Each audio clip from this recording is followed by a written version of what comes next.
non-stop coverage. Day 8 of the Ukraine war. After nukes, Russia's S-400 anti-air missiles are on alert. The latest information that we have is that Russia's S-400 missile units are now on alert. They always are on alert, but this is an operational alert that has just been activated. S-400 training exercises have started in Russia. Meanwhile, Ukraine rebel regions plan a possible attack on Mariupol. Big developments coming in. Pro-Russian forces may launch targeted strikes on the Ukrainian city of Mariupol unless Ukrainian forces there surrender. So the city of Mariupol, where India Today's Gaurav and Rajesh have been reporting from for the last few days, is also under possible attack. The rebel regions which are under Russian control at this point of time, which are the Donbas region in eastern Ukraine, could possibly attack the city of Mariupol, which is under Ukrainian control at this point of time. And S-400 missile units have begun an exercise. Now, everything operational, military related that happens within Russia at this point of time, you can bet that it has to do with what's happening in Ukraine and the larger response from the United States and from NATO at this point of time. The S-400 is a weapon system that is considered one of the finest air defense missile systems in the world. It's a system that India, remember, has also purchased and begun to induct just a few weeks ago. It's one of the most formidable anti-aircraft weapons ever built. And it's a weapon that is acknowledged by NATO and the United States to be a very, very important, formidable weapon. And this escalation, this alert of an S-400 regiments as part of an exercise in Russia will definitely raise temperatures in a situation that is already boiling hot in the region.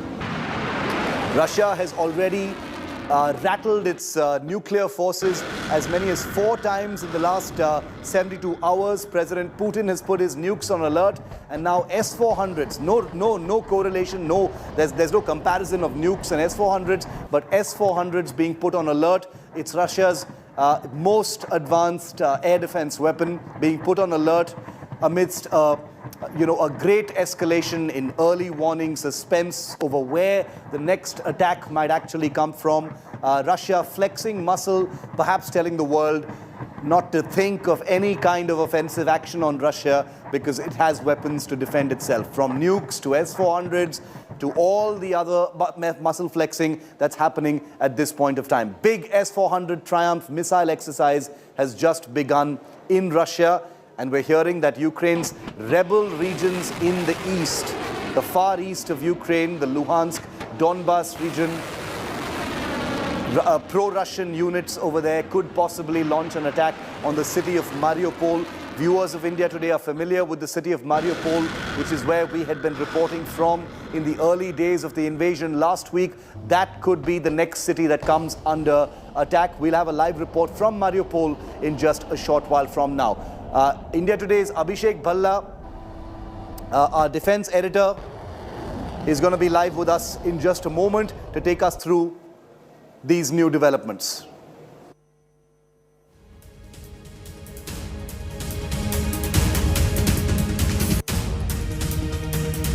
Live with me, defense editor Abhishek.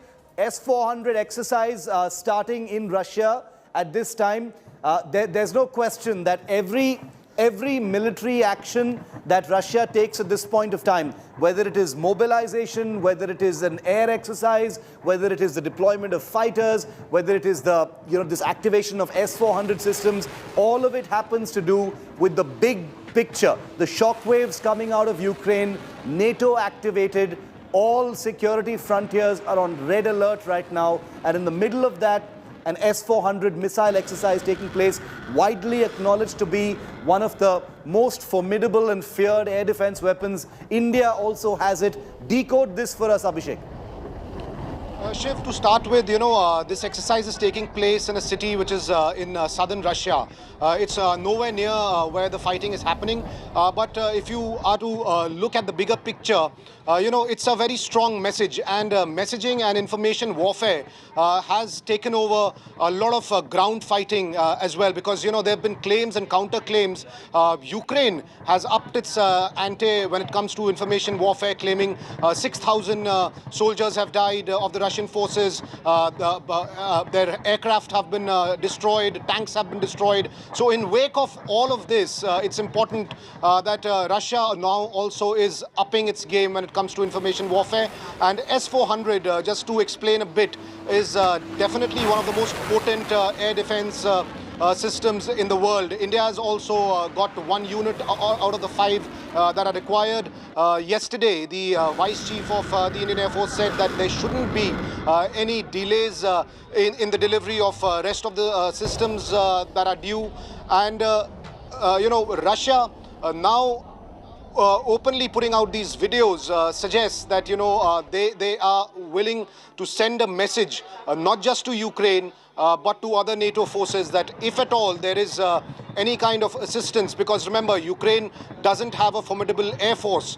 It's only when the NATO forces come in will the air superiority of Ukraine and NATO forces enhance. And that's the reason why perhaps Russia sending this message that a system that has a range of up to 300 kilometers is ready, and they're carrying out these training exercises. That's the context I was looking for from Abhishek. This missile exercise may not be happening anywhere near Ukraine, but the messaging is very much to do with what's happening in the larger battlefield of Europe as well as the rest of the world.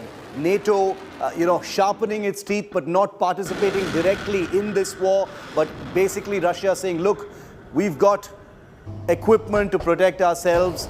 We are not a ragtag country. We've got the equipment necessary to meet our military objectives as well. So if you're thinking of doing anything to Russia, please note that we've got these weapons. That's what Abhishek is mentioning, that this is all about messaging, posturing, signaling, muscle flexing, a lot of that going on at this point of time. But make no mistake, there is also a lot of active combat and active destruction that is taking place in Ukraine at this point of time.